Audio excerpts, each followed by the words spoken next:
Assalamualaikum warahmatullahi wabarakatuh. Rahayu Sagung dumadi. Kisah Kisura mendadak buta setelah membuat keris Pasopati untuk Sunan Bonang. Zen Teguh, Jumat 10 Desember 2021. Raden Magnum Ibrahim atau Sunan Bonang suatu hari memanggil Ki Sura, seorang pandai besi di Tuban. Sunan Bonang menyerahkan pusaka jis atau tombak kecil pada Ki Sura. Sunan Bonang meminta agar tombak itu dibikin pisau sunat. Namun oleh Ki Sura, jis itu justru dibuat keris berbentuk sangklat. Sunan Bonang, ulama penyebar Islam yang juga salah satu wali Songo, itu kembali meminta Ki Sura membuat pisau sunat dari sisa tersebut. Namun seperti yang pertama, Ki Sura justru mengolah tombak itu menjadi keris berbentuk Pasopati. Kendati bukannya dikehendaki, namun kedua keris tersebut tetap diterima oleh Sunan Bonang karena dianggap dapat menjadi pelengkap para raja yang menguasai tanah Jawa.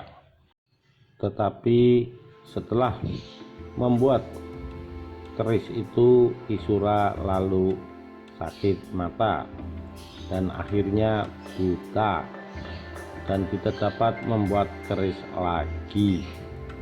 Kata sejarawan Belanda Olthoff dalam buku Babat Tanah Jawi, mulai dari Nabi Adam sampai tahun 1647. Babat Tanah Jawi merupakan mahakarya sastra berbentuk tembang Jawa yang menceritakan sejarah dari raja-raja Pulau Jawa. Tembang ini lantas dikonstruksi ulang menjadi tulisan dalam bentuk versi, salah satunya oleh Olthoff. Dalam versi yang disusunnya, Olthoff menceritakan Sunan Bonang menuju hutan setelah menerima keris dari Ki Sura. Putra dari Raden Rahmat atau Sunan Ampel itu melihat tonggak jati berlubang di tepi air. Tonggak itu diamat-amati, terbit hatinya untuk dibuat gagang keris.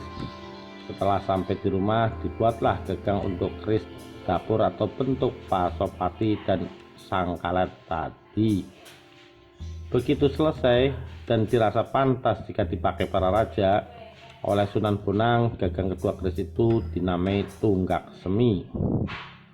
Di hari Jumat, Sunan Bonang sholat di masjid.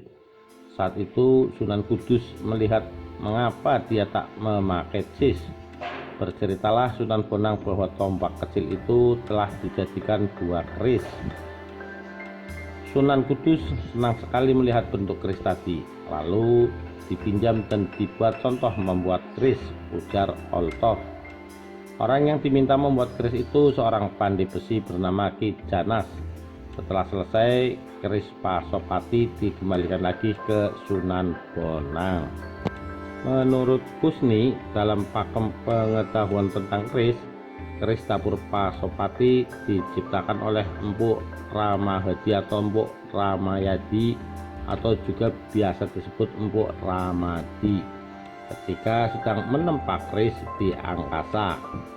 Dia seorang empu keturunan dewa yang sangat sakti dan memiliki umur mencapai 110 tahun.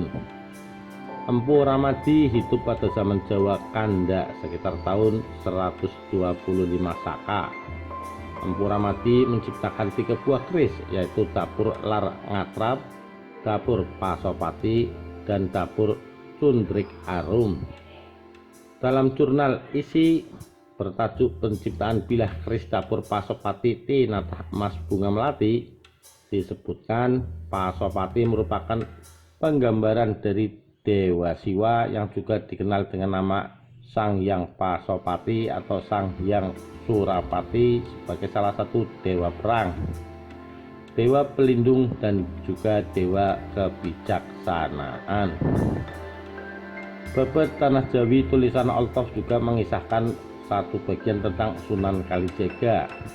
Pada mulanya putra Tumenggung Wilatika bernama Jaka Said atau Raden Said gemar bermain judi. Dia bepergian sampai di Jepara.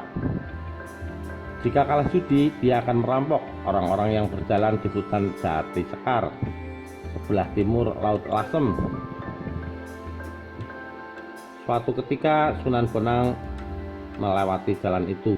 Dia pun dihentikan Jaka Said dan hendak dibegal. Besok jika ada orang lewat di sini berpakaian serba hitam serta bersumping bunga warawari, bunga sepatu merah, begalah dia, kata Sunan Bonang. Dia lantas berlalu dari tempat itu. Jaka Said menunggu 3 hari lebih hingga datanglah sosok yang disebut Sunan Bonang, berpakaian hitam-hitam dengan motif bunga sepatu merah. Dihadanglah pria itu. Sosok itu tak lain adalah Sunan Bonang sendiri. Saat hendak dibegal, dia tiba-tiba menjadi 4. Raden Said sangat ketakutan lalu bertobat. Raden Said lalu bertapa selama 2 tahun atas perintah Sunan Bonang. Setelah itu dia pergi ke Cirebon. Di tempat itu dia bertapa lagi di tepi sungai. Setelah itu namanya dikenal sebagai Kalijaga. Kelak dia dijadikan ipar oleh Sunan Gunung Jati. Demikian, terima kasih. Wassalamualaikum warahmatullahi wabarakatuh. Rahayu Sagung Dumadi.